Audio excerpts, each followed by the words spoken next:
কয়দিন থাকবে, কন্টিনিউ চলবে এবং ভালো মতোই কাটাতে পারবে। আমরা ৩৬৫ দিন অপেক্ষা করে থাকি এই ৫টা দিনের জন্য। এই যে ৫টা দিন, এটা আমাদের কাছে বিশেষ একটা আনন্দ দেয়, একটা শান্তি দেয়, একটা প্রশান্তি দেয়।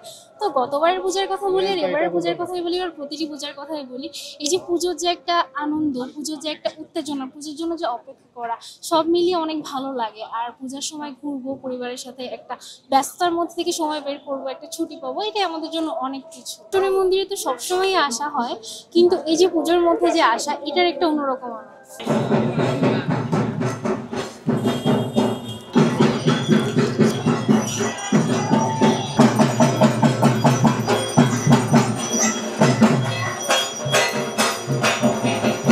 চাওয়া একটাই যে যেন ভালো থাকি, যেমন আমার রেজাল্টটা যেন একটু ভালো হয়, সবকিছু মিলিয়ে যেন ভালো থাকতে পারি, পরিবারের সাথে আনন্দ করতে পারি, সবাই ভালো থাকুক, সবার মনের ইচ্ছে পূর্ণ হোক, এটাই। আচ্ছা, আমি হচ্ছে ইউএপিতে আছি, আমি সেকেন্ড ইয়ারে আছি ইউএপিতে।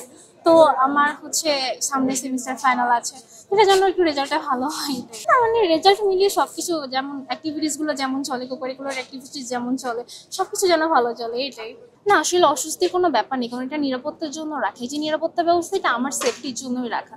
তো পুজো তো শুরু হলো, অনেক সময় শুনেছি বাইরে থেকে যে অনেক প্রবলেম হয়তো হতে পারে, কিন্তু আমার পূজার পরিবেশটা দেখে যেটা মনে হলো যে আশা করি কিছু খারাপ কিছু হবে না, সবটা ভালোভাবে যাবে। এই তো পূজা শুরু হলো, আশা করি সবটা ভালোভাবে যাবে এবং নিরাপত্তা পরিস্থিতি অস্বস্তি দিচ্ছে না, বরং আমাকে একটা প্রশান্তি দিচ্ছে যে আমি ফিউচারে সেফ থাকবো পূজাতে, এটাই। আগের পূজা আর এখনকার পূজার মধ্যে পার্থক্যটা কি মনে করেন, মানে সেফটি নিয়ে, বা আগে কোনো ভয় ছিল বা এখন? আচ্ছা, যেমন আমার যদি মনে হয়, তো আমি যখন দেখেছি ছোটবেলা থেকে, আমার মনে হয় না যে সেফটি নিয়ে কোনো প্রবলেম আগে ছিল বা এখন আছে।